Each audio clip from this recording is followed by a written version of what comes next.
पवित्रं कृतास्ते नमो नमः परमात्मनाय भगवान विष्णुसनाय नमो नमः।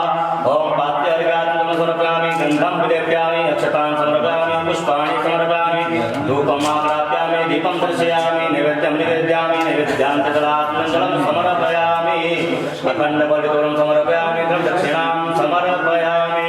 ओम हरि ओम ओम सद्गुरुनाथाय देवयोगिर्नमोऽस्तुते। चतुर्वाणी समर्पयामि, नमस्करोमि। ओम हरि ओम मंगलभैरवाय नमः। नैवेद्यान्तरात्मजलं समर्पयामि, अखण्डबलितोरं समर्पयामि, ताम्बूलं समर्पयामि, दक्षिणां समर्पयामि। फूल चालू प्रार्थना करो। करकंठपाला कुंडलेशलमाय सर्वजनीलो व्याजयो मे कर्त समय समर्पयामि, त्रिभिक्षे हेतु भैरवपटनाथा सिला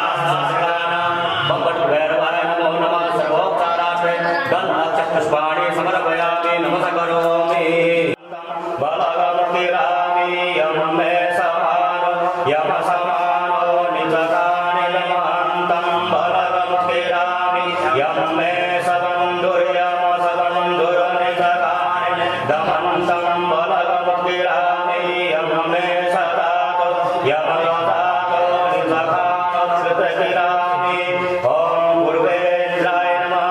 ओम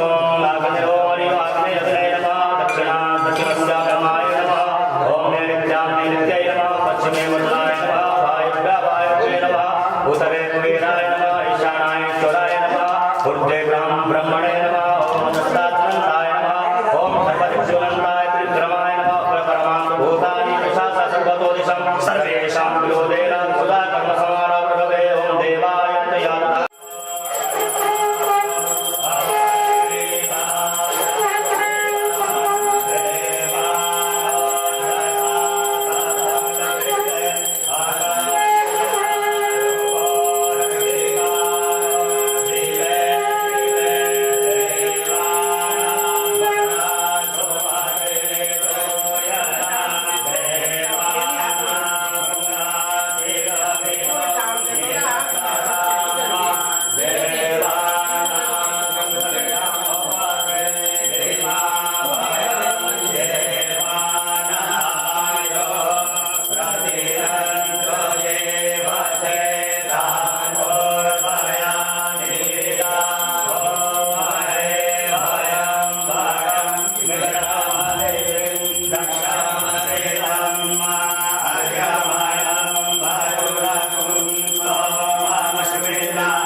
धर्मपत्नी श्रीमती लीला देव्या तस्य आत्मजा सुरेश शर्मा तस्य धर्मपत्नी नंदना दिव्या ओम हरि ओम ओम विद्यासमान ओम का नाम भी ले लो। चौहान गोत्र कश्यप गोत्रत्मन्ना ओम श्री कुंदन सिंह चौहान तस्य धर्म पत्नी श्रीमती दुर्गा देव्या ओम हरि ओम हरि ओम नारायण चौहान तस्य धर्म पत्नी श्रीमती पूर्णिमा दिव्या ओम सपसो समस्त भय व्याधि जरा पीड़ा मृत्यु परिहार द्वारा आयु आरोग्य शौर्य प्रत्यर्थम ओम हरि ओम धर्मराशे अखिल ओम धर्मराशे अखिल कुटुंबस्य वा धर्मराशे सखा शाब्दे केचित् विरुद्ध चतुर्थाष्टम द्वादशस्थान स्थित क्रूरगास्ते सूचितम सूचिष्यमाणः चयत सर्वारिस्तद विनाश द्वारा एकादश स्थान स्थित वंशु फल प्राप्त्यर्थम पुत्र पौत्रादि संतति विच्छिन्न वृद्ध्यर्थम आदित्यादि नवग्रह पूर्णता सिद्ध्यर्थम इंद्रादि शिखपाल प्रसन्नार्थम सिद्ध्यर्थम अधिदेविक अधिभौतिक अध्यात्म त्रिताप समनार्थम धर्मार्थ काम मोक्ष फल प्राप्त्यर्थम धर्मार्थ काम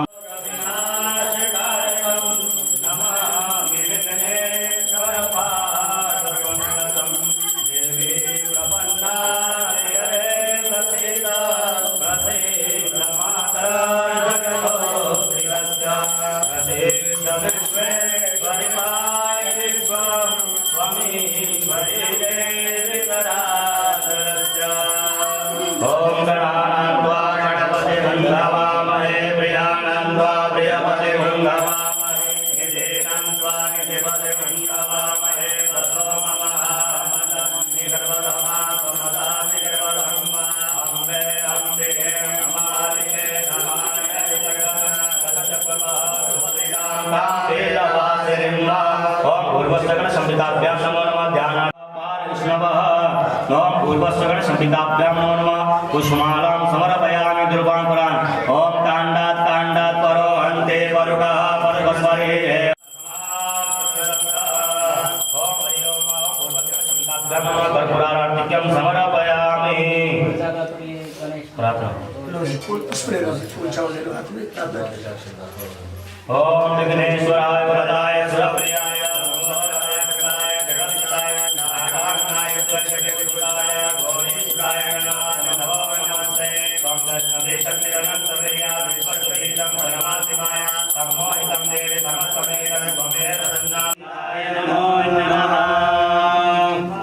ओम जलाय नको हिरण्य गोशतानिकाय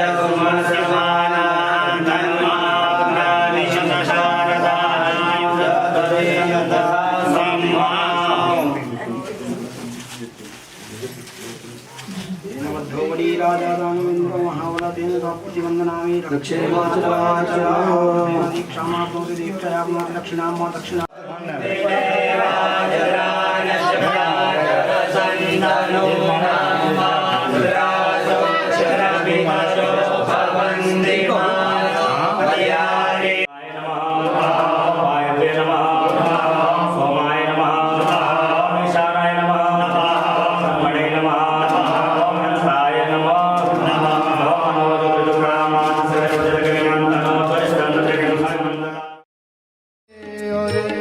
मन की मिटे पिपासा हरि का नाम तो पास बनते फिर क्यों छोड़े आशा नदी किनारे खड़ा है पगले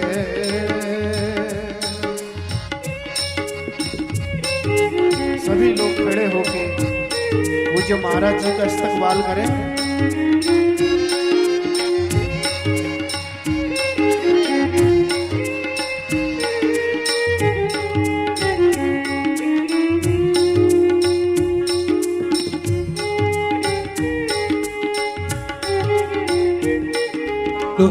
हेलो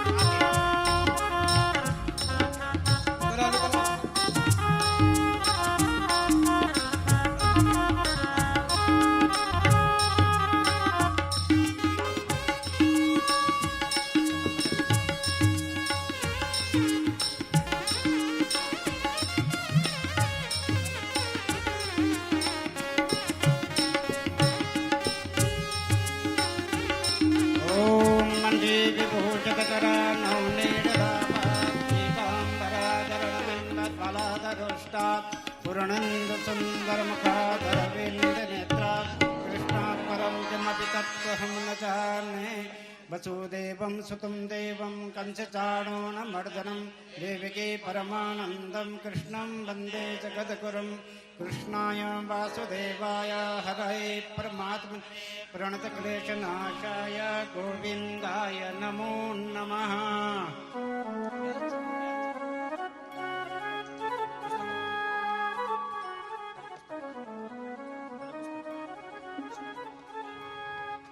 ॐ शुक्लां ब्रह्मविचारसार परमा माद्यां जगद्व्यापिनीं वीणा पुस्तकधारिणीं अभयदां जाड्यान्धकारापहां हस्ते स्फाटिकमालिकां विदधतीं पद्मासने संस्थितां वन्दे तां परमेश्वरी भगवती बुद्धिप्रदां शारदाम्।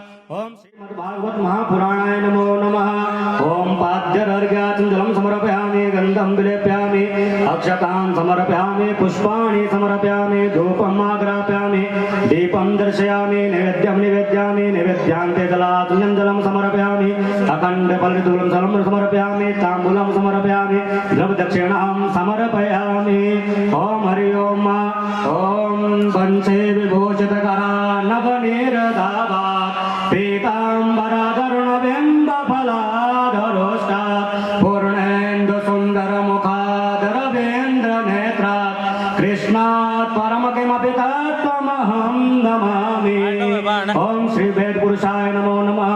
ओम हरि ओम नमो अनन्ताय सहस्रमूर्तये सहस्रपादाय सहस्रनाम्ने पुरुषाय शाश्वते सहस्रकोटि युगधारिणे नमो नमः। नमो तुते व्यास विशाल बुद्धे फुलारविन्दं यतपात्र नेत्रं येन त्वया रततेलपूर्णं प्रज्वालितो ज्ञानमया प्रदीप। बोले व्यास भगवान की जय हो। ओम हरि ओम। प्रजननं मे असुदशवीरगुं सर्वगणगुं स्वस्तये आत्मसनि प्रजासनि पशुसनि लोकसंयमयसनि अग्ने प्रजां बहुलाग्ने तयोरेतो समासु दत्ता। आरती अति पावन पुराण की, आरती अति पावन पुराण की, धर्म भक्ति विज्ञान खान की, धर्म भक्ति विज्ञान खान की, महापुराण भागवत निर्मल सुख मुख विगलित निगम कल्प फलताप निवारणे जन्म मृत्यु मय भव भयारिणे सेवत सतत सकल सुख कारिणी सुमहोषधि हरि चरित गान की, आरती अति पावन धर्म भक्ति विज्ञान विषय विलास विमोह विनाशिनी विमल विराग विवेक विकासिनी भगवत तत्परस्य प्रकाशिनी परम ज्योति परमात्म ज्ञान की, आरती अति पावन पुराण की, धर्म भक्ति विज्ञान खान की, आरती अति पावन पुराण की, धर्म भक्ति विज्ञान खान की, आरती अति पावन पुराण की।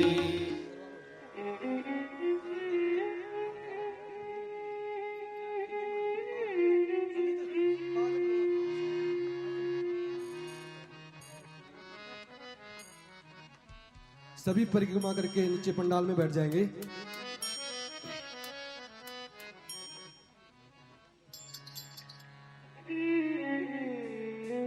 सभी भक्तजन पंडाल में बैठ जाएंगे नीचे परिक्रमा करके।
स्वस्ति श्री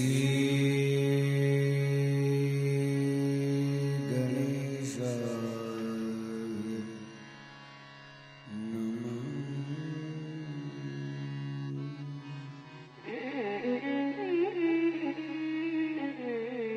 श्री मंगल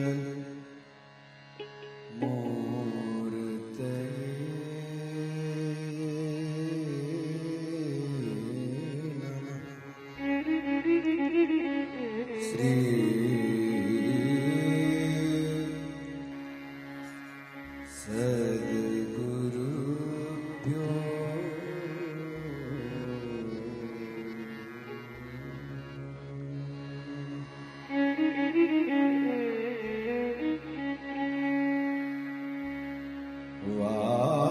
वागीश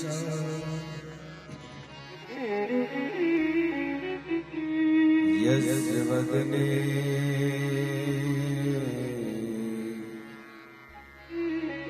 लक्ष्मी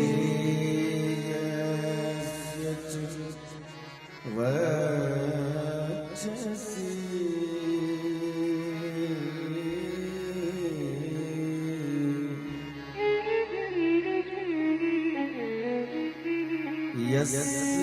यस्यास्ते हृदये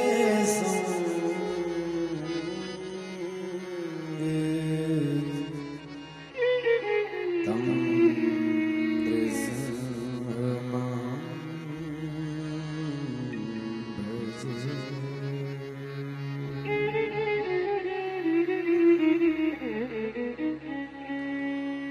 गंगातरंग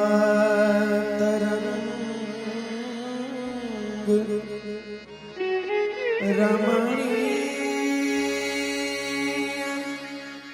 जटाकलापं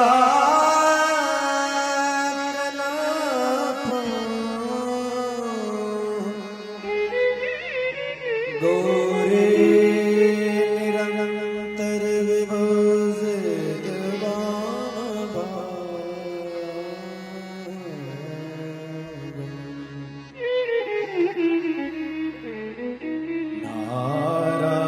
नारायणं प्रियमनं मदापहारं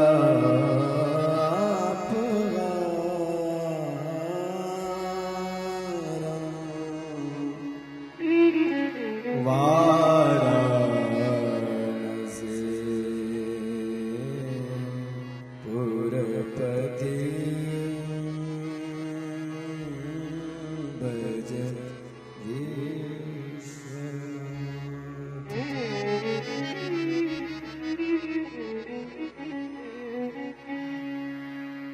कस्तूरे तिलकं ललाट पटले वक्षस्थले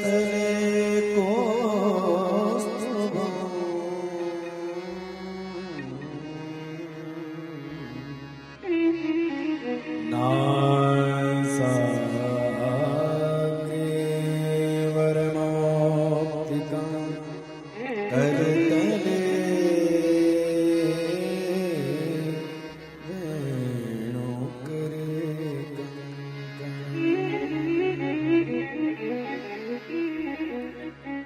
सर्वांगे हरिचंदनं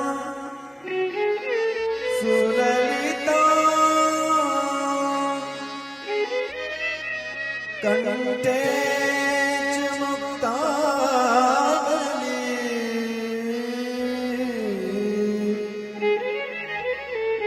गोमस्ते परिवेष्टितो विजयते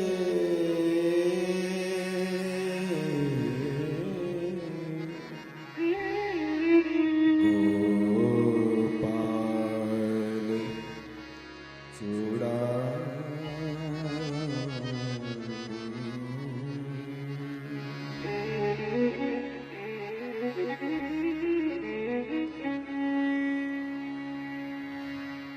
नमोस्तुते व्यास विशारदे फुल्लारविंद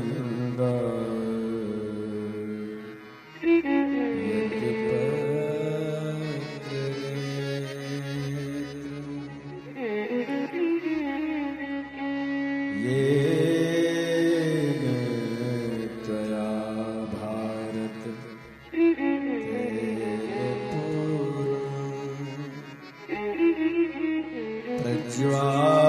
प्रज्वालितो ज्ञान मया प्रदीप्तो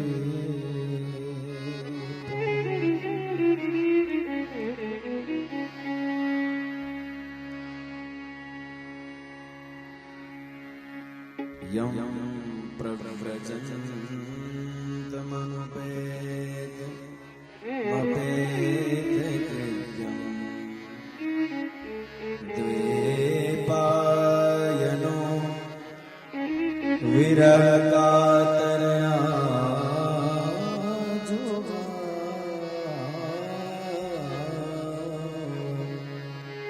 पुत्रेदिदं मयतया तरवोभिनेदु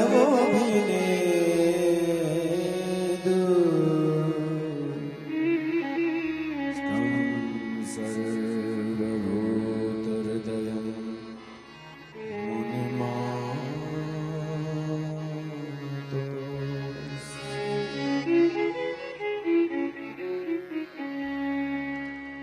अज्ञानतिमिरान्धस्य ज्ञानाञ्जनशलाकया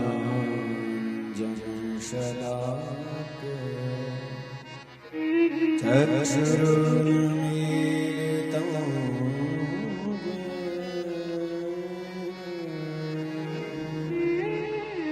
तस्मै श्रीगुरवे नमः। प्रभुनन्दकुमारोऽयं स्वामी वृषभानुजा कृतार्थो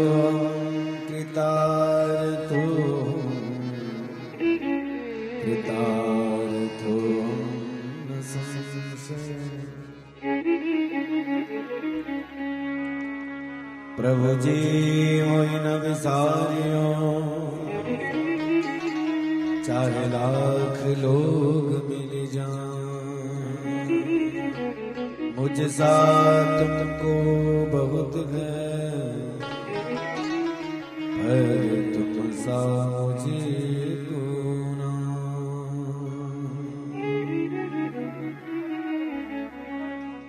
बोली श्री बालकृष्ण भगवान की जय। श्री राधे कृष्ण।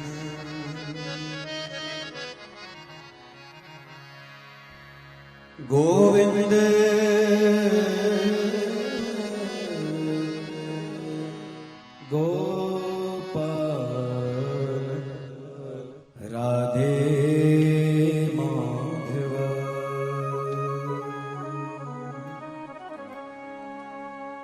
श्री राधे कृष्ण गोविंद गोपाल राधे माधवा राधे कृष्ण गोविंद गोपाल राधे माधवा श्री राधे कृष्ण गोविंद गोपाल राधे माधवा श्री राधे कृष्ण गोविंद गोपाल राधे माधवा श्री राधे कृष्ण गोविंद गोपाल राधे माधवा श्री राधे कृष्ण गोविंद गोपाल राधे माधवा गोविंद राधे माधवा गोपाल राधे माधवा गोविंद राधे माधवा गोपाल राधे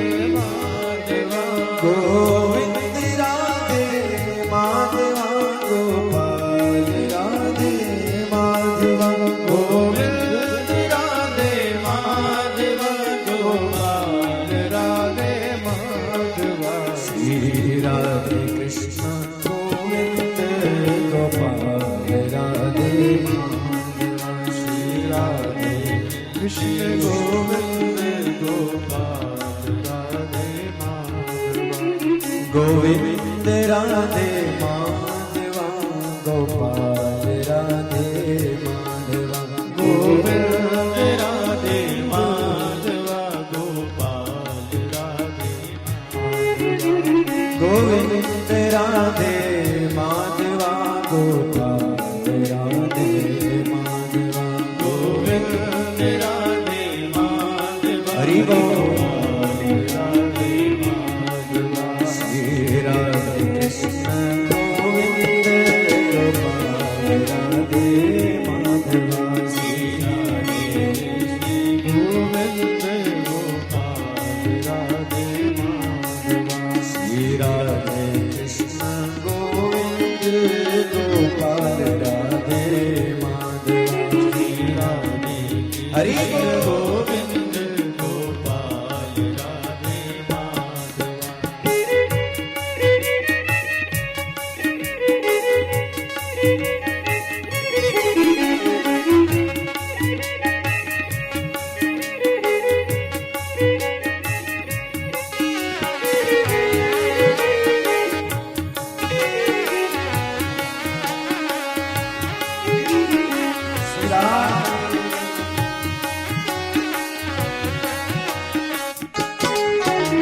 गोविंद राधे माधवा गोपाल राधे माधवा गोविंद राधे माधवा गोपाल राधे माधवा गोविंद राधे माधवा गोपाल राधे माधवा गोविंद राधे माधवा गोपाल राधे माधवा गोविंद राधे माधवा गोपाल राधे माधवा गोविंद राधे माधवा गोपाल राधे माधवा श्री राधे कृष्ण गोविंद गोपाल राधे माधवा श्री राधे कृष्ण गोविंद गोपाल राधे माधवा गोविंद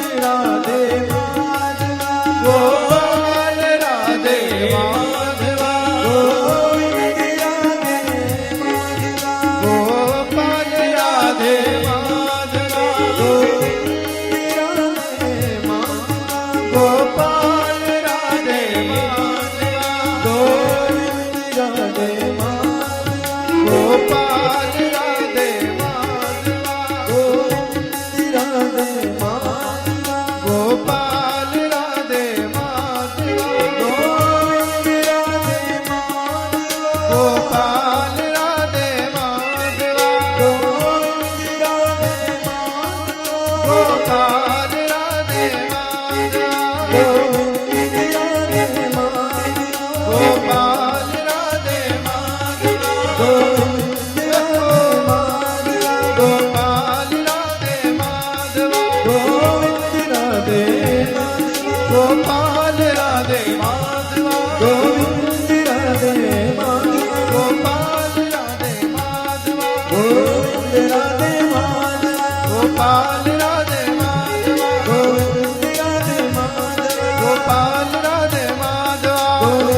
राधे गोपाल राधे माधवा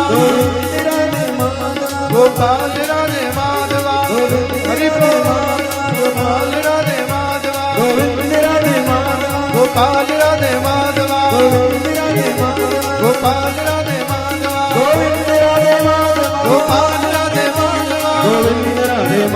गोपाल राधे माधवा गोपाल राधे माधवा गोपाल राधे माधवा गोपाल राधे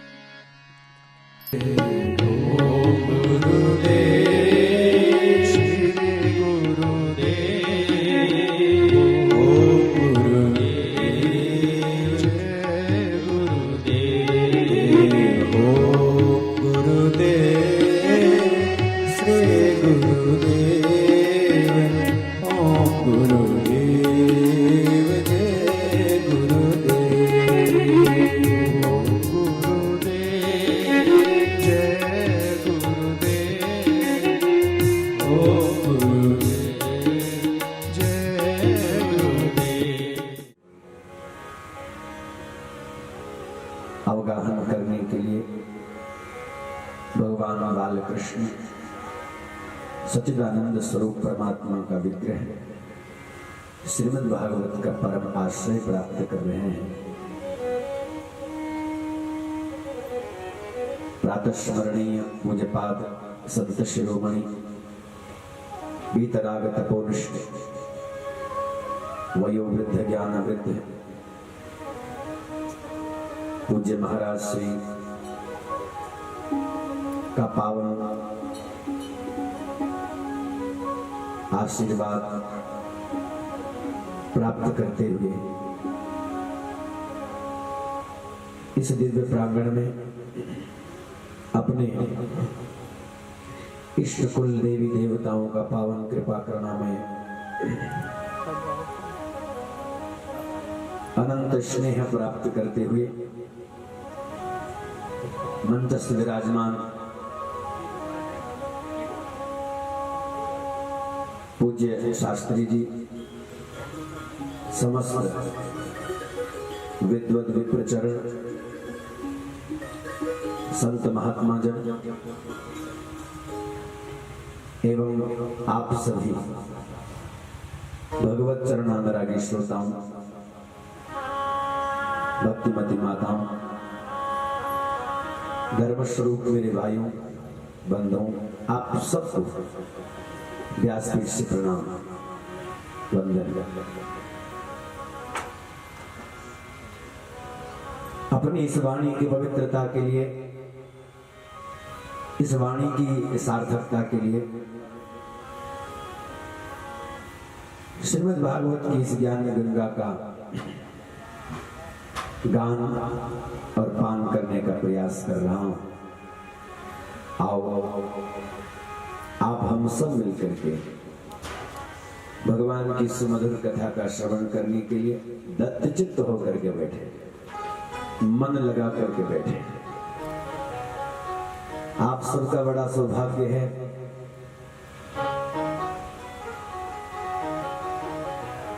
कि दिव्य प्रकृति की गोद में भगवान पूर्णेश्वर की अनंत कृपा क्षत्र छाया में इस श्रावण मास में श्रीमद् भागवत ज्ञान गंगा में डुबकी लगाने का अवसर प्राप्त हो रहा है। तो श्रावण का महीना और इस श्रावण मास में श्रीमद् भागवत की कथा का श्रवण का अनंत फल है, अनंत गुना फल बताया गया।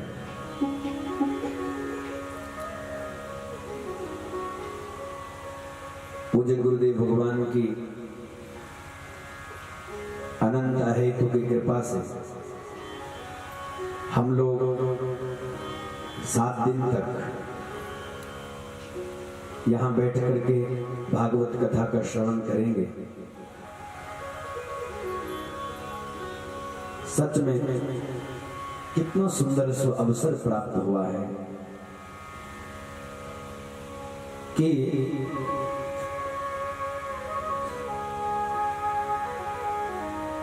इस दिव्य प्रकृति की गोद में अनेक सारे जाने कितने कितनी दिव्य चेतनाएं यहां प्रत्यक्ष अप्रत्यक्ष में विराजमान रहेगी। ये सारा जो ये देवभूमि है, इस देवभूमि में ये मत समझो कि ये पेड़, ये पौधे, ये पर्वत, ये सब ऐसे ही है। ये कोई न कोई दिव्य चेतना है, कोई दिव्यात्माएं हैं। ये सब ये जो बड़े बड़े विशाल पर्वत आपको दिखाई दे रहे हैं ना, ये पर्वत कोई साधारण नहीं है, ये कोई दिव्यात्मा है। ये कोई महान श्रेष्ठ आत्मा है जो यहां बैठ करके तप कर रहे हैं। ये जो वृक्ष है,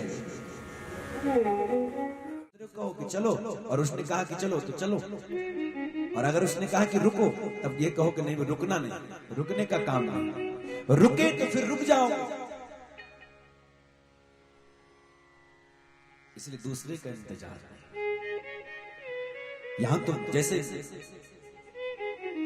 प्यासा दौड़ता है पानी की ओर, वैसे ही दौड़ना। आइए हम गुरु पूर्णिमा के पावन अवसर पर, और जैसे मैंने कल निवेदन किया कि ये तो गुरु पर्व का पक्ष है, और वैसे भी आप सब लोग गुरु पक्ष के लोग हैं, नहीं गुरु पक्ष के लोग हैं, विपक्ष के लोग तो नहीं। कोई बता देना भैया, कोई विपक्ष के लोग हो तो बता देना। सब गुरु पक्ष के लोग, सब सदपक्ष के लोग, कोई असत पक्ष के तो नहीं, कोई झूठ पक्ष के लोग तो नहीं, सब सत्य पक्ष के लोग, सब गुरु पक्ष के लोग। और इसलिए हमें पूर्ण रूप से इस भागवत की कथा का बड़े मन से, श्रद्धा से श्रवण करना है, जीवन को श्रेष्ठ बनाना है, सार्थक करना है। इसको वृद्ध सुने, इसको युवा सुने, इसको बच्चे सुने। ये कथा किसी एक अवस्था के लिए नहीं होती, ये हर एक अवस्था के लिए। बच्चे सुनेंगे तो उनका भविष्य अच्छा होगा, युवा सुनेंगे तो उनका वृद्धत्व अच्छा होगा। जब बुढ़ापे में जाएंगे तो बुढ़ापे में उनको ज्यादा दुख नहीं उठाना पड़ेगा, क्योंकि सत्संग जीवन में होता है तब दुख की कोई बात नहीं होती। बच्चे सुनते हैं तब उनकी युवावस्था श्रेष्ठ बन जाती है, युवा सुनते हैं तब उनकी वृद्धावस्था श्रेष्ठ बन जाती है, उत्तम बन जाती है। इसलिए सब सुने, क्या छोटे क्या बड़े। अच्छा, जो नहीं जानते वो भी सुने, अच्छा वो जो जानकार है वो भी सुने, जो जानते हैं वो भी सुने। ये मत समझना कि हम जानते हैं तो हमको क्या सुनने की जरूरत है। और जो लोग ये कहते हैं कि हम जानते हैं, सच में वो ही कुछ नहीं जानते। सच में जिन लोगों ने ये कहा है कि हम तो जानते हैं, ये तो वही कथा है, वो कुछ भी नहीं जानते। क्योंकि जिस दिन जान जाओगे उस दिन और चाह बढ़ेगी, और इच्छा बढ़ेगी कि और सुनो और खोजो।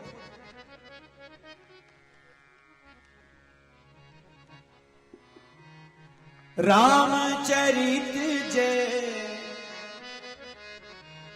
सुनत अगाही, भगवान की चरित्र को, भगवान की कथा को जो लोग कहते हैं कि हमने तो सुन लिया, हम तो जानते हैं, उसके लिए महापुरुष लोग कहते हैं वो कुछ भी नहीं जानते, वो जीरो हैं इस विषय में। अभी जो सब कुछ जानने के बाद भी कहता मैं कुछ नहीं जानता, मुझे और जानना है। पढ़ाई कभी पूरी नहीं होती जीवन के, चाहे किसी भी पड़ाव पर तुम पहुंच जाओ, पढ़ते रहो, जानकारी हासिल करते रहो, जानते रहो, खोज करते रहो।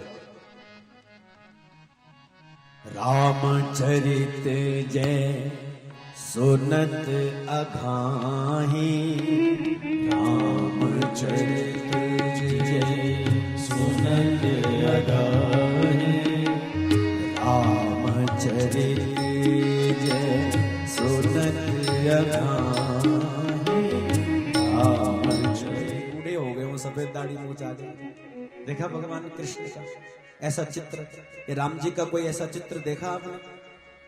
क्यों? क्योंकि राम जी, भगवान कन्हैया जी कभी ये बूढ़े नहीं होते, ये तो हमेशा कुमार अवस्था में रहते हैं। अरे ये तो जवान भी नहीं होते। बचपन और जवानी का बीच की जो अवस्था है, कुमार अवस्था, वो अवस्था है भगवान की। सदा एक रस अखंड।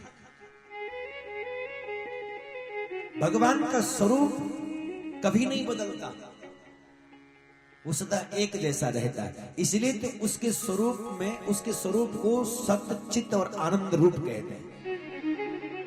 क्योंकि सत्य बदलता नहीं है, सत्य कभी थोड़ी बदलता, चित्त नहीं बदलता। चित्त यानी ज्ञान, ज्ञान नहीं बदलता, ज्ञान यथावत रहता है, एक जैसा ही रहता है। और आनंद, भगवान का आनंद सदा, वो तो सत्र है आनंद का, वो तो एक जैसा ही रहता है। तो भगवान सतरूप है, यानी सत्य का मतलब परमात्मा सत्य है, मतलब उसमें काल का कभी असर नहीं पड़ सकता। तीनों कालों में जो एक जैसा रहता है उसी का नाम सत्य है, और वो कोई और नहीं हो सकता, वो भगवान ही हो सकता। सत्य क्या है? सत्य भगवान है। सच्चिदानंद रूपाय रूपाय,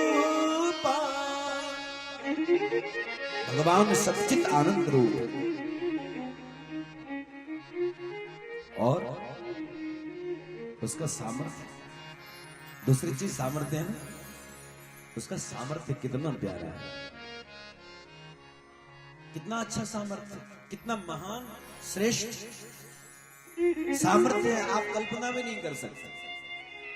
इस सब कुछ जो बनाया,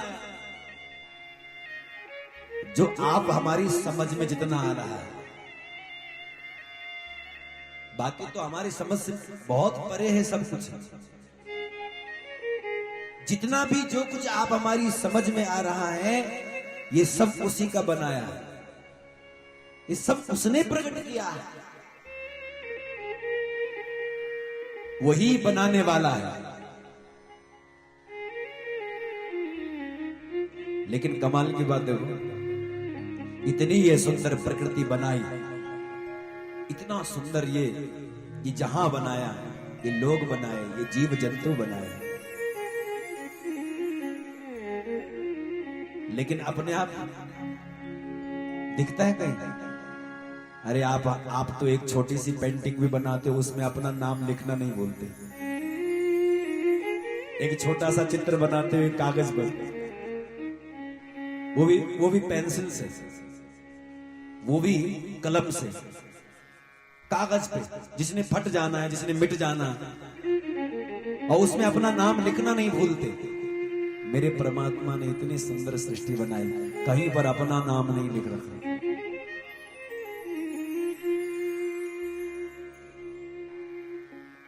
ऐसी सब भांति अलौकिक करने,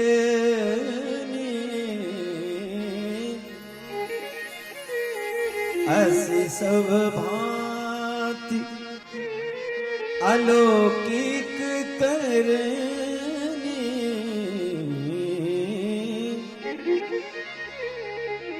महिमा जासु जाई नहीं बरनी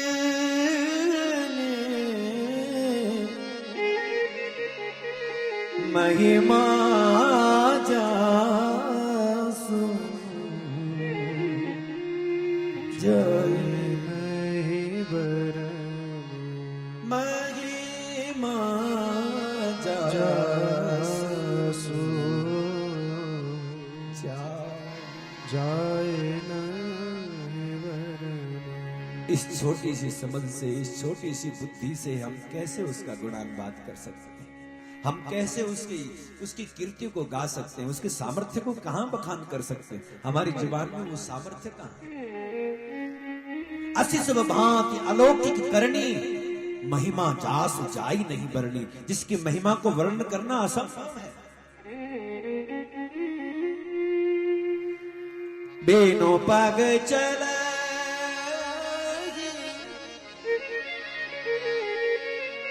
सुनहि बीनु काना।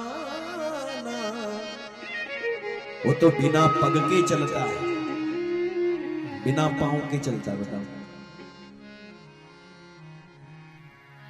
बिना कान के सुनता है। तुम ये मत समझो कि भगवान नहीं सुन रहे, वो तुम्हारी सब सुनता है।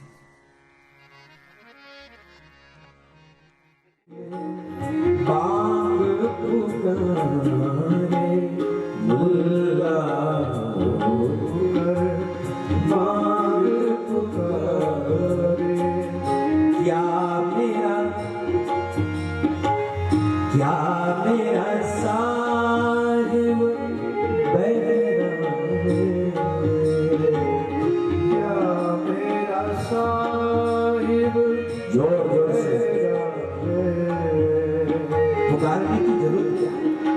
पुकारो तो अच्छी बात है, लेकिन जोर से पुकारने से ही सुनेगा, ये तुम्हारी भूल है। मेरा साहिब जीते ये पग घूंघर बांधे, जीते पग घूंघर बांधे, सोई साहिब सुनता रे, सोई साहिब सुनता रे। ना जानो मेरा कैसा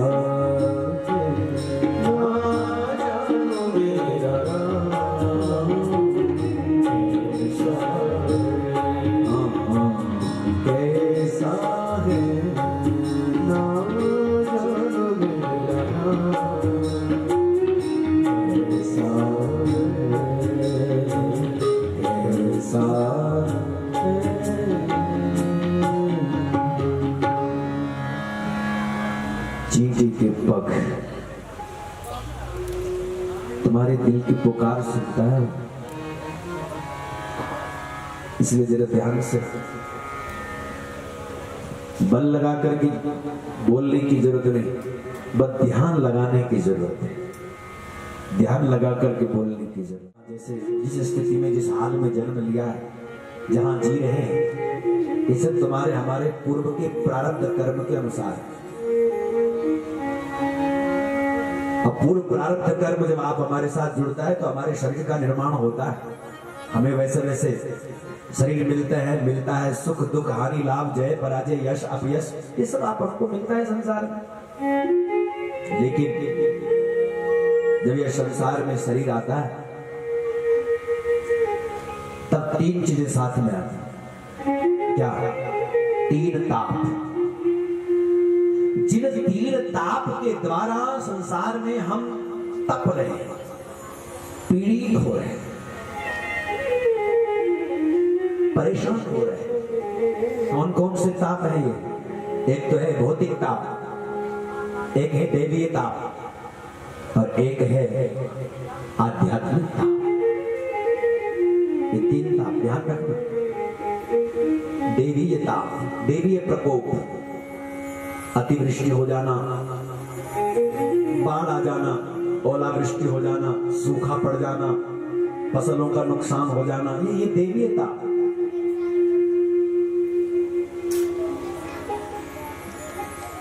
कितने जगह आजकल बाढ़ आ रही है, लोग बह रहे हैं, डूब रहे हैं।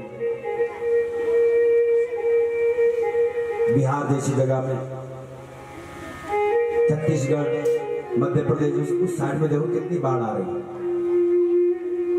लोग घर छोड़ने पर मजबूर हो रहे हैं। ये देवीय ताप है ना। यहाँ भूस्खलन हो रहा है पहाड़ों में, अतिवृष्टि के कारण ये पर्वत खिसकते जा रहे हैं, कितना नुकसान हो रहा है। ये देवीय ताप है। एक होता है भौतिक ताप। इस शरीर में होने वाली जो भौतिक, शरीर में होने वाली जो पीड़ा, भौतिक संसार से जो मिलने वाला कष्ट है, ताप है। शरीर में होने वाला जो कष्ट है, शरीर के संबंधियों से मिलने वाला जो कष्ट है, ये भौतिक ताप। लेकिन तीसरा ताप, ये तुम्हारे मन का ताप है, तुम्हारे भीतर का ताप। कभी कभी आपने देखा होगा, आदमी सुखी है, धन भी है, सब प्रकार से संपन्न है, अनुकूल वातावरण है, लेकिन फिर भी दुखी रहता है। पूछने में पता चला कि भाई तू दुखी क्यों है? मैंने तो एक धूप दिखा दिया, मैंने एक अगरबत्ती दिखा दी, मैंने बस आरती घुमा दी, मैंने बस फूल चढ़ा दिए, मैंने कुछ पैसा चढ़ा दिए। क्या भगवान इससे प्रसन्न होंगे? क्या भगवान इससे रिझते हैं? भगवान को हम क्या दे सकते हैं? क्योंकि जो कुछ है सब तो उसका है। जो तुम चढ़ा रहे हो, जो तुम दे रहे हो, जो तुम कर रहे हो, तो सब उसका। तुम्हारा क्या है? तुम्हारे पास अपना क्या है चढ़ाने के? भाव। बिना भाव के तुम कुछ भी चढ़ाते रहो, वो भगवान कभी स्वीकार करते। भाव का भूखा हूं मैं, भाव का भूखा हूं मैं, और भाव एक सार है। भाव से मुझको भजे तो भव से बेड़ा पार है, भव से बेड़ा पार है। तुम क्या चढ़ाओगे भगवान? भाव। और वह भाव तुम्हारा हृदय में जब बहुत प्रबल हो जाता है ना, तब वो तुम्हारे आंखों से अश्रु बन करके निकलता है, और वही अश्रु भगवान को स्वीकार होता है। शिवाश्रु बिंदु के मैं क्या चढ़ाऊं तुम्हें, क्योंकि जो कुछ है सब तो तुम्हारा है। शिवाश्रु बिंदु के ओ मेरे मालिक, मैं कुछ भी चढ़ाने के काबिल नहीं हूँ। शिवाश्रु बिंदु के ओ मेरे मालिक, मैं कुछ भी चढ़ाने के काबिल नहीं हूँ। मैं कुछ भी चढ़ाने के काबिल नहीं हूँ। प्रभु तेरी मेहरबानी का हे बोझ इतना, प्रभु तेरी मेहरबानी है उसकी बोझ इतना, प्रभु तेरी मेहरबानी का हे बोझ इतना, प्रभु तेरी मेहरबानी का है बोझ इतना, जिसे मैं उठाने के काबिल नहीं हूँ।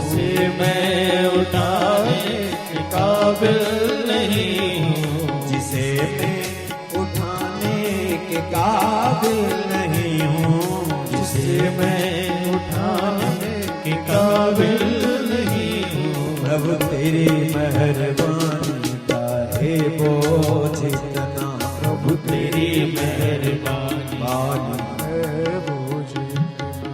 मैं आ तो गया हूँ मगर जानता हूँ, मैं आ गया हूँ मगर जानता हूँ, मैं आ तो गया हूँ मगर जानता हूँ, मैं आ तो गया मगर जानता हूँ। तेरे दर पे मैं आने के काबिल नहीं हूँ, दर पे मैं आने के काबिल नहीं हूँ। प्रभु तेरी मेहरबानी का है बोझ इतना, प्रभु तेरी हरि का है बोझ इतना।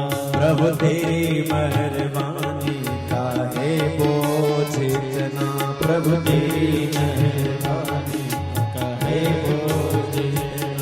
हाँ है बोझ इतना, होए बोझ इतना।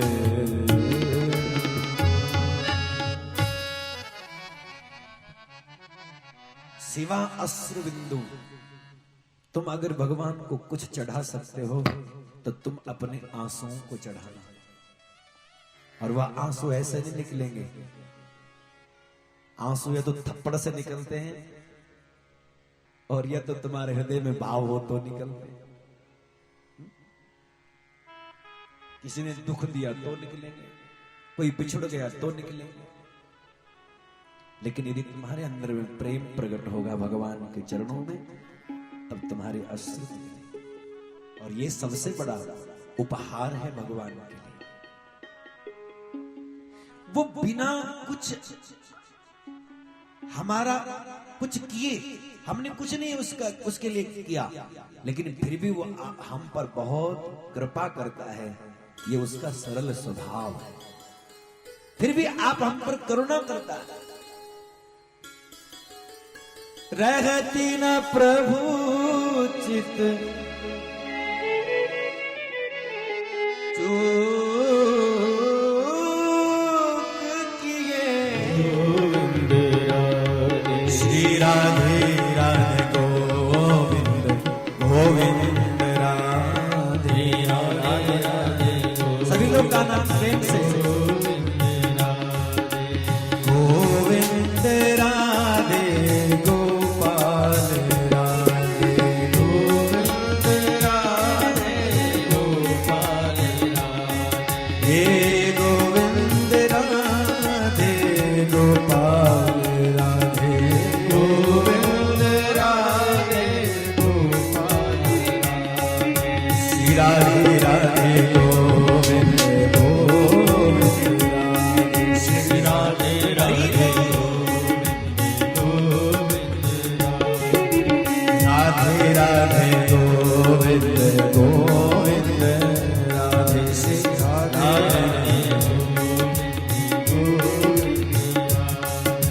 गोविंद राधे गोपाल गोविंद राधे गोपाल राधे, गोविंद राधे गोपाल राधे, गोविंद राधे गोपाल राधे,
गोविंद राधे गोपाल राधे गोविंद राधे गोपाल राधे।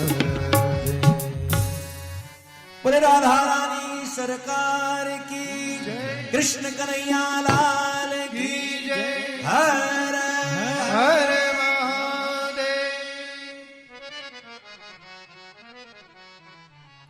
यम प्रव्रजन्त मनुपेत मपेत कृत्यं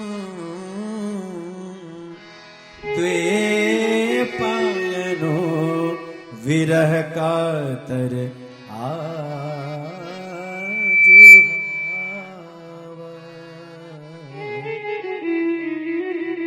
पुत्रेति तन्मयतया तरवो विनेदु तं सर्वभूत हृदयं मुनिमानतोऽस्मि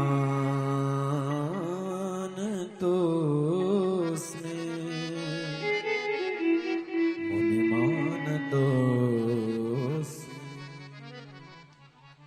देखो दूसरा श्लोक। गुणा जय जय जय यजाम अजित। हे अजित, आपकी जय हो, आपकी जय। वेद स्तुति निकलने लगी। भगवान बड़े प्रसन्न हुए।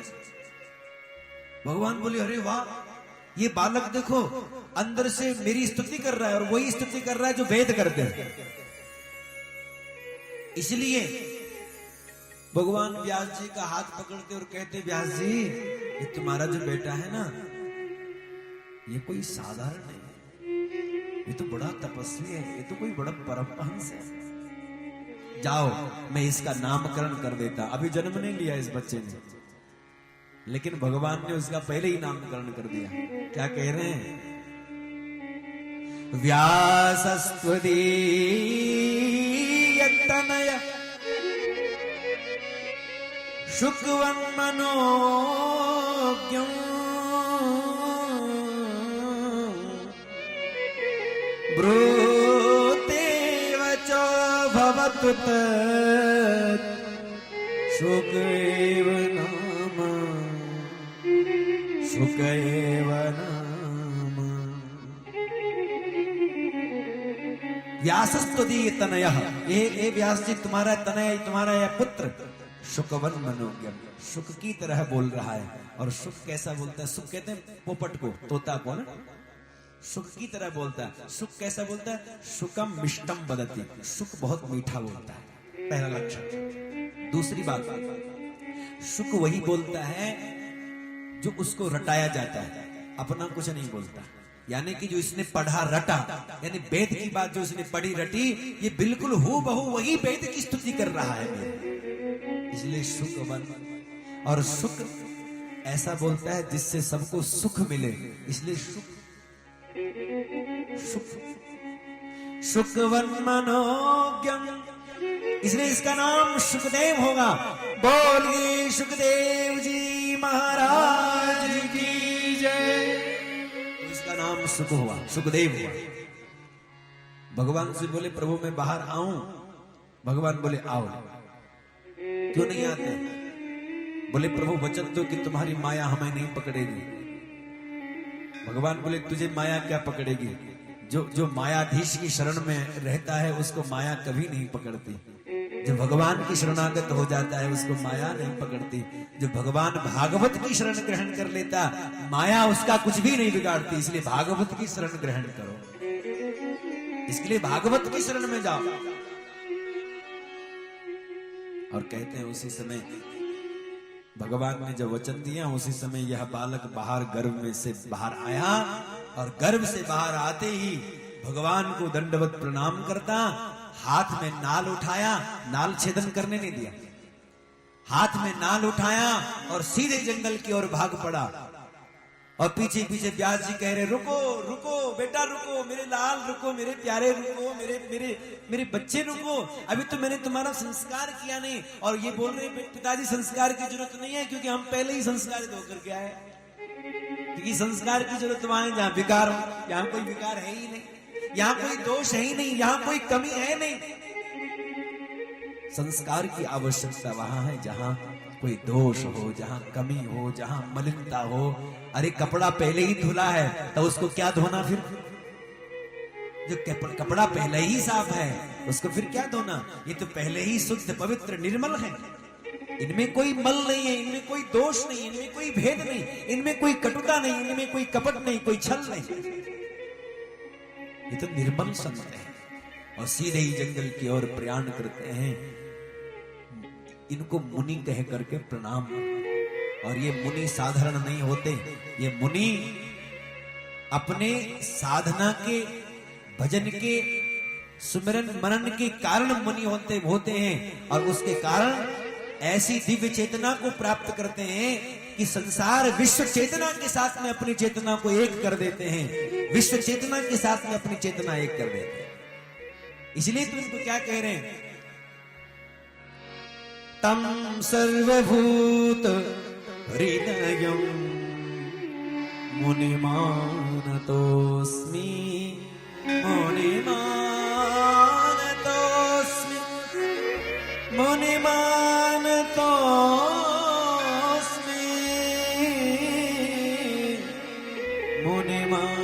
मुनिमानतोस्मि, मुनिमानतो। ऐसे मुनि को हम प्रणाम करते हैं जो सबके घट में प्रकट हो जाते हैं। सुखदेव गुरु ऐसे गुरु हैं कि जो केवल एक जगह, एक स्वरूप, एक शरीर में नहीं रहते, बल्कि सारे जड़ चेतन में व्याप्त हो जाते हैं भगवान की तरह। ऐसे गुरु, सब घट की जानने वाले गुरु। कौन?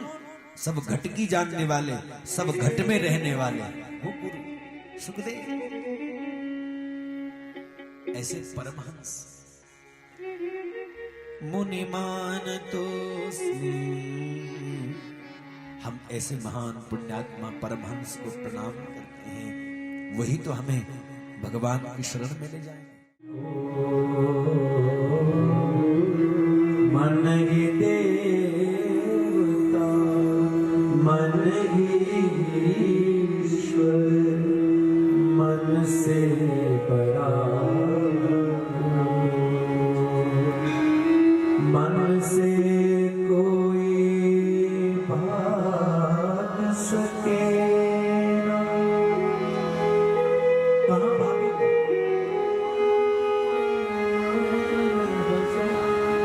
किधर जाएंगे? मन की गति सर्वत्र है। और सच कहूं आपको, अगर आप मेरी बात को ध्यान से सुन रहे हैं, अगर मेरी बात पर थोड़ा सा आप भागवत की बात पर आदर कर रहे हो, तो मैं आपको स्पष्ट कर दूं, ये कथा आपको, आपके मन को सजाने की कथा है, मन को श्रेष्ठ बनाने की कथा है। ये कथा आपके मन को संवारने की कथा है, मन को श्रृंगारित करने की कथा है। ये भागवत की कथा, ये कथा तुम्हारे मन को देवता बनाने की कथा है। ये कथा तुम्हारे मन को ईश्वर बनाने की कथा है। मन ही देवता, मन ही ईश्वर, मन से बड़ा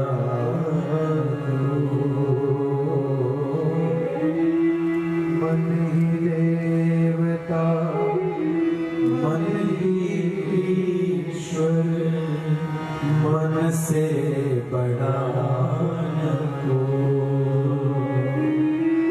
मन उजियारा सब जग होए, जग उजियारा हो।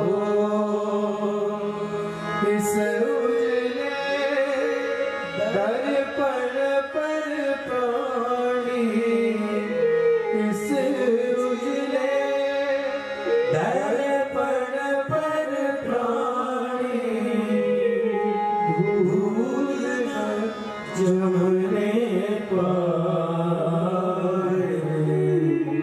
तोरा दर्पण कहलाए, तोरा मन दर्पण कहलाए, तोरा मन दर्पण कहलाए,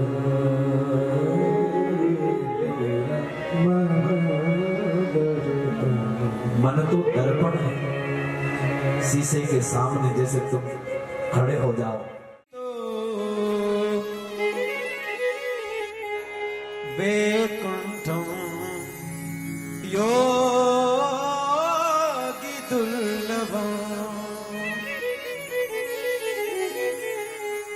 और सच में कहें आपको, यह वैकुंठ तो बड़े बड़े योगियों को भी दुर्लभ है। अच्छा, ये बड़े लोगों को मिलता ही नहीं है, ये तो छोटे लोगों को मिलता है। और ये कहूं कि जो छोटा बन करके रहता है उसी को इस वैकुंठ में प्रवेश मिलता है। जो अहंकार को लेकर के रहता है वो नहीं आता सत्संग में।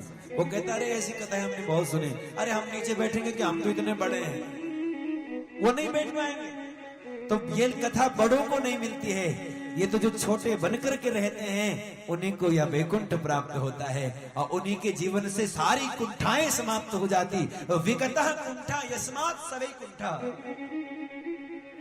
सारी कुंठाएं जिनके अंदर से समाप्त हो जाती है, तब समझ लेना चाहिए कि हम वैकुंठ में बैठ गए।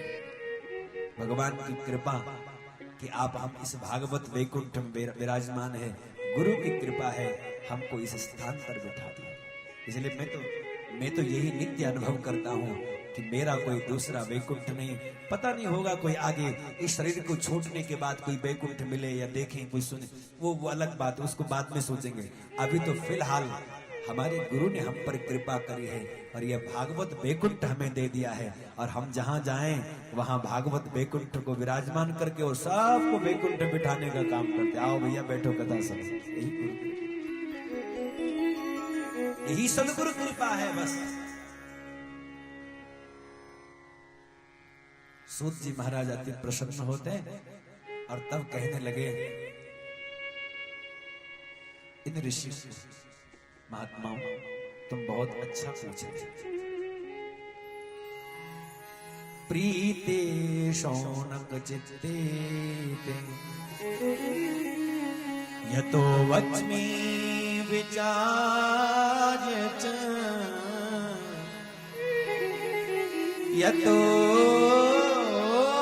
वच्मि विचार्य च, सर्व सिद्धांत निष्पन्नम संसार भय नाशनम, संसार भय नाशनम। हे महात्माओं, आपने बहुत अच्छा प्रश्न किया है। मैं तुम्हें ऐसी कथा सुनाऊंगा जिस कथा से संसार भय मिट जाता है। अब ये संसार भय क्या है? दुनिया में सबसे बड़ा भय क्या है पता है आपको? जो सबको है, एक चींटी से लेकर के ब्रह्मा तक सबको भय है। वो भय कौन सा है पता है? जिसको संसार भय कहते हैं। क्या है वो संसार भय? मौत, मृत्यु का भय। श्रीमद् भागवत की कथा सुनोगे तो तुम्हारे अंदर से मौत का भय समाप्त हो जाए। मरेंगे नहीं हम तो आत्म तत्व को प्राप्त हो करके मुक्त हो जाएंगे। मरेंगे तो संसारी लोग, मरेंगे तो विकारी लोग जिनके अंदर विकार है, मरेंगे तो पशु जिनके पास पशुता है, जिनको सत्संग नहीं मिलता वो मरेंगे। जो सत्संगी होता वो थोड़ी मरता, वो तो अमर हो जाता है, शरीर से नहीं आत्मा से। संसार भय को मिटाने वाली कथा है भागवत की। मैं वो कथा तुम्हें सुना, तुम कह रहे हैं ना कि सार को सुनाना, तो श्रीमद् भागवती सारे शास्त्र पुराण धर्म ग्रंथों का निचोड़ है, सार है, ये फल है। इसलिए तो क्या कह रहे हैं इसको? निगम कल्प तरोर गलितम फलम शुक मुखाद मृतद्रव संयुतम पिबत भागवतम रसमालयो मोर हो रसिका भुवे भाव का मोर हो रसिका भुवे भाव का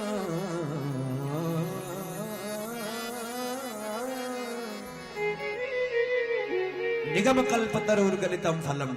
निगम कहते हैं वेद को, और वेद का बिल्कुल पका हुआ फल है श्रीमद् भागवत। शरीरधारी कोई महात्मा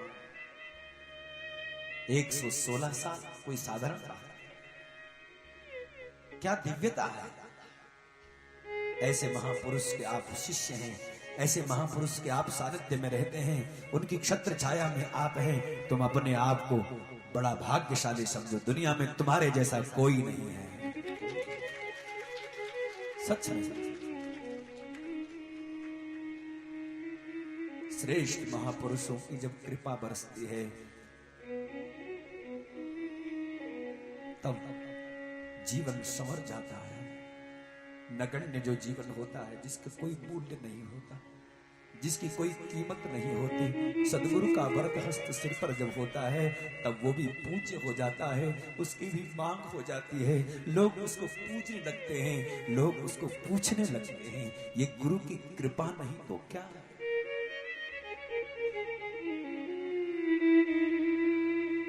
इसलिए देवर्षि नारद जी बद्री विशालापुरी में जब पहुंचते हैं तो वहां तो दिव्य संत सदा रहते हैं। सनत कुमार ने, सनत कुमारों ने पूछा, देवर्षि आप उदास क्यों हैं? कथम ब्रह्मं दीन मुख। देवर्षि की आंखों से अश्रु चमक पड़े। महात्मा, अपना कोई कष्ट नहीं, अपनी कोई पीड़ा नहीं, अपना कोई दुख नहीं। यहां दुख तो है संसार के जीवों का, संसार के लोगों का, जो संसार में नाना प्रकार के दुख को भोग रहे हैं कर्मों के अनुसार, और हम उनके लिए कुछ नहीं कर पा रहे हैं। यहां लोग धर्म के विपरीत चल रहे हैं, मर्यादा से चूक रहे हैं, तब उन पर क्रोध नहीं आ रहा है। देवर्षि नारद जी कहते हैं उन पर दया आ रही है कि ये कैसे कुमार्ग में जा रहे हैं, कैसे दुख के रास्ते को पकड़ करके अपने जीवन को कलुषित कर रहे हैं। क्यों कर रहे हैं ये सब ऐसा? पाप कर्म कर रहे हैं तब उनसे घृणा नहीं हो रही है, बल्कि तब उनसे उनके प्रति दया उठ रही है कि कैसे इनका उद्धार होगा, कैसे ये पाप कर्म से छूटेंगे, कैसे ये दुष्कर्म से छूटेंगे, कैसे ये बुरे कर्म से छूटेंगे। पीड़ा उत्पन्न हो रही है। देवर्षि नारद जी कहते हैं मैं पृथ्वी की यात्रा में जब निकलता हूं तब पृथ्वी की यात्रा में मैंने देखा चारों ओर असत्य, अधर्म, अनीति, अन्याय, एक दूसरे का लूटने पर, छीनने पर लोग उतारू हुए। सत्यम नास्ति तपः शोचम दया दानम न विद्यते उदरम भरणो जीव वरा का कूट भाषण। लोग केवल विद्या भी पढ़ते हैं तो केवल पेट भरने तक की। विद्या वो विद्या नहीं है जिस विद्या से तुम मुक्त हो जाओ। क्यों तुम गुण धारण कर रहे हो? क्योंकि पेट भरना है, कमाई करनी है। कमाई का है कि पेट भरने तक की, और कुछ नहीं, इससे ज्यादा कुछ नहीं। शरीर के सुख तक सीमित हैं लोग, इससे आगे कोई सोचते नहीं। उदरम भरणो जीव वरा का कूट भाषण। ब्रह्मचारी जो लोग हैं वो अपने ब्रह्मचर्य का पालन नहीं कर रहे। जो गृहस्थी हैं वो गृहस्थ धर्म का पालन नहीं कर रहे। जो वानप्रस्थी हैं वो वानप्रस्थ धर्म का पालन नहीं कर रहे। और जो सन्यासी हैं वो सन्यास मार्ग से गिर रहे हैं। योगी योग मार्ग से गिर रहा है, तपस्वी तपस्या के मार्ग से गिर रहा है, साधक साधना के मार्ग से गिर रहा है, भक्त भक्ति के मार्ग से गिर रहा है। बड़ा दुख, बड़ा ताप मिला। वृंदावन पहुंचता हूं तब मुझे एक बड़ा विचित्र दृश्य दिखाई दिया। एक माताजी जवान सुंदर श्रेष्ठ युवती, उसके पास में दो बूढ़े पड़े।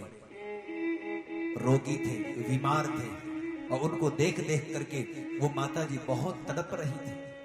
उनकी ओर जब भी दृष्टि डालती वो रोती बिलखती, दसों दिशाओं की ओर देखती कि कौन बचाएगा इनको, कौन इनको ठीक करेगा। दश दिक्षु निरीक्षन्ति रक्षितारम निजम वपुः, कौन बचाएगा हमें, मेरे बच्चों को कौन बचाएगा। मैं जब उनके पास गया, उसका परिचय जाना तो मुझे बड़ा आश्चर्य लगा।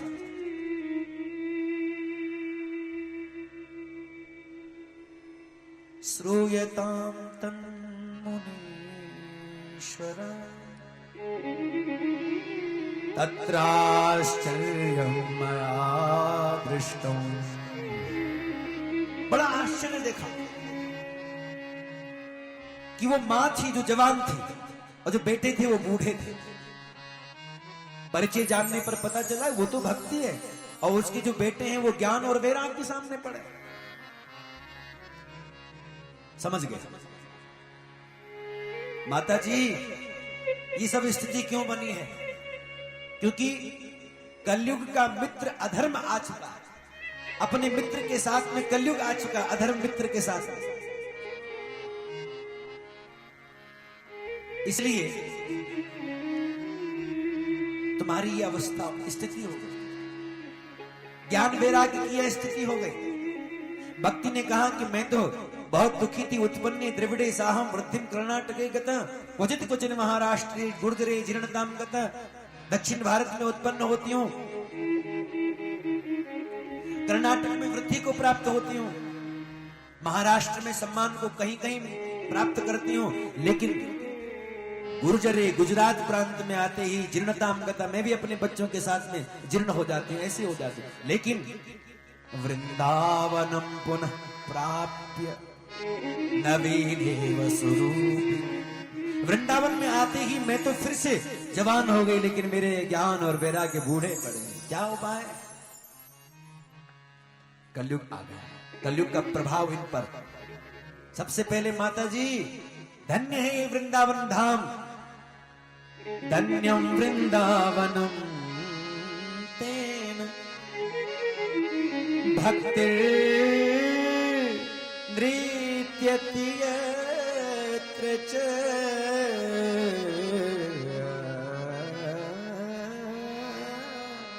धन्य है ये वृंदावन धाम जहां भक्ति जवान है, नवनवायमान है, लेकिन ज्ञान वैराग्य का यहां भी कोई ग्राहक नहीं,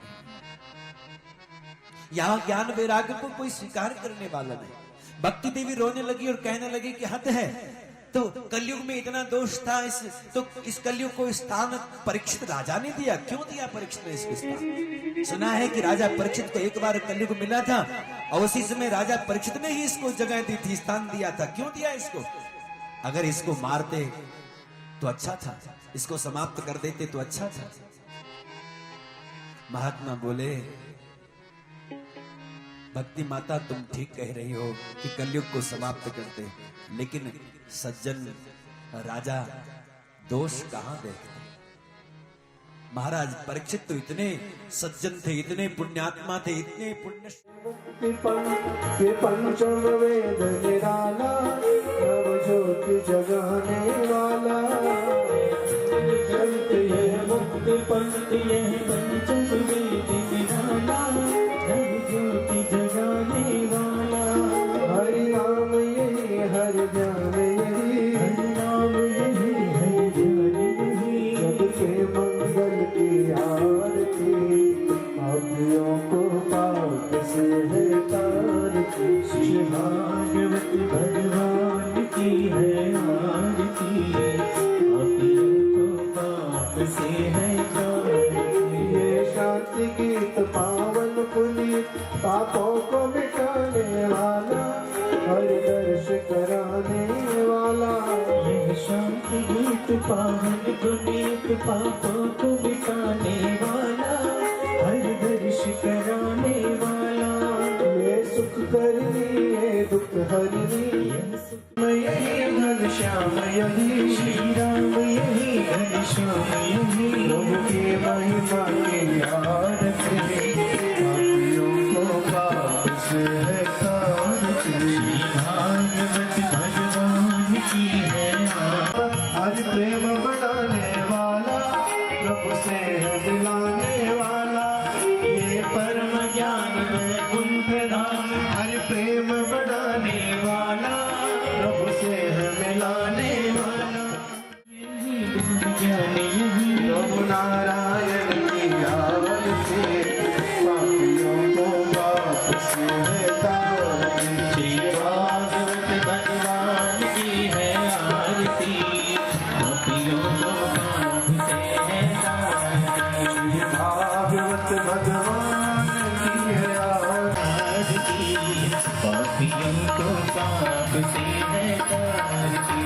कर्पूर गौरम करुणावतारम संसारसारम भुजगेन्द्रहारम सदा वसंतो हृदयारविन्दे भवं भवामि सततं नमामि। त्वमेव माता च पिता त्वमेव बन्धु जगदालवेगं जितेन्द्रियं बुद्धिमतां वरिष्ठं वातात्मजं वानरयोगं श्रीरामदूतं शरणं प्रपद्ये। श्रीराम